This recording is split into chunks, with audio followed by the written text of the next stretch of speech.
Hello नमस्कार, मी Suvarna home kitchen मध्ये परत एकदा तुमचं अगदी मनापासून स्वागत. सगळ्या सबस्क्रायबरचे धन्यवाद, सगळ्या व्ह्यूअर्सचे मनापासून आभार. आज आपण खूप छान रेसिपी बघणार आहोत, ती म्हणजे शिळ्या पोळीपासून मस्त अशी रेसिपी बनणारी आहे. शिळ्या पोळीची आपल्याला आज आपण बेसन पोळी बनवणार आहोत. तर बघा, त्यासाठी मी इथे घेतलेले अर्धी वाटी डाळीचं पीठ घेतलेलं आहे आणि 2 चमचे त्यात तांदळाचं पीठ घालून घेतलेलं आहे. तुमच्याकडे तांदळाचं पीठ नसेल तर काही हरकत नाही, नुसतं डाळीचं पीठही घेऊ शकता. आणि तुम्हाला डाळीच्या पिठाचा त्रास असेल तर तुम्ही इथे मुगाच्या डाळीचं पीठ घेतलं तरी चालेल.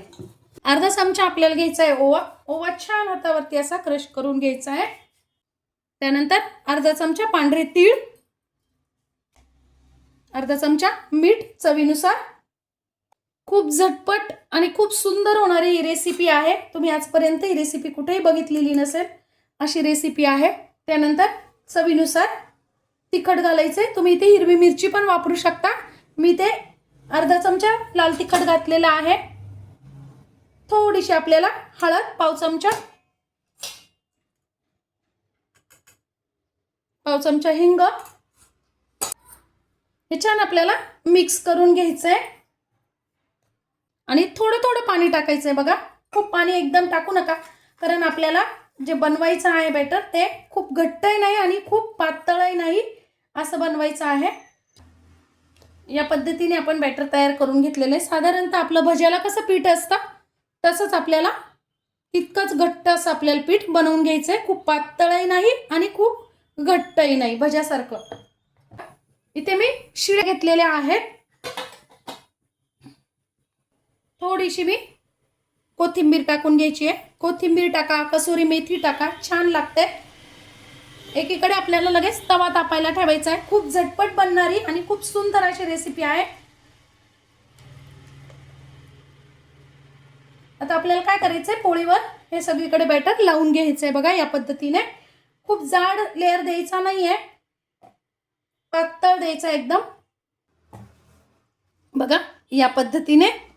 बघा, या पद्धतीने तव्यावर थोडंसं तेल, 1 चमचाभर तेल टाकून आणि सगळीकडे असं पसरवून घेतलेलं आहे.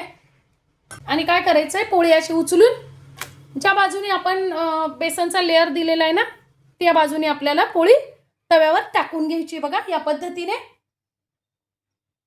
गॅस मीडियमच आहे. आणि आता काय करायचंय, दुसऱ्याही बाजूने आपल्याला व्यवस्थित असा हा लेयर परत लावून घ्यायचा आहे. बघा, या पद्धतीने. वा, खूप सुंदर लागते अशी बेसन पोळी. मी सांगते म्हणून एकदा करून बघा, खूप छान लागते. कधी कधी आपल्याला पोळी भाजी खायचा कंटाळा पण येतो आणि आपल्याकडे कधी कधी पोळ्या उरतात पण. अशा वेळेस तुम्ही रेसिपी बनवून बघा, खूप सुंदर होते. कोणालाच समजणार नाही आपण ही शिळ्या पोळीपासून बनवलेली आहे म्हणून. ही तुम्ही डब्यालाही देऊ शकता घाईच्या वेळा आणि नाश्त्यासाठी पण बनवू शकता. आता बाजूने थोडंसं आपल्याला तेल सोडून घ्यायचंय. बघा, या पद्धतीने.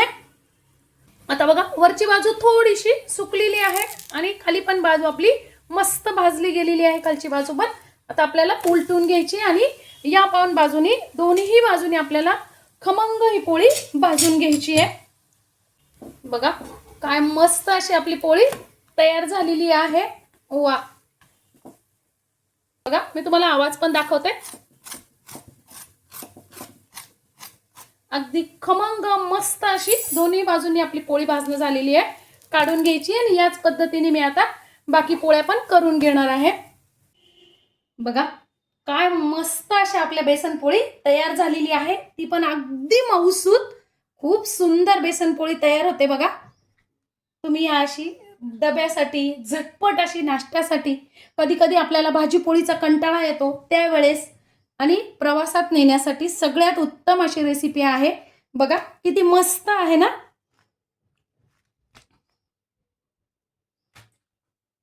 मी सांगते म्हणून एकदा ही रेसिपी तुम्ही नक्की करून बघा, 100% तुम्हाला आवडेल. आजची माझी ही व्हिडिओ, ही साधी सोपी सरळ रेसिपी कशी वाटली कमेंट्समध्ये नक्की सांगा. चॅनलवर नवीन असाल तर चॅनलला लाईक, सबस्क्राईब आणि शेअर करा. धन्यवाद.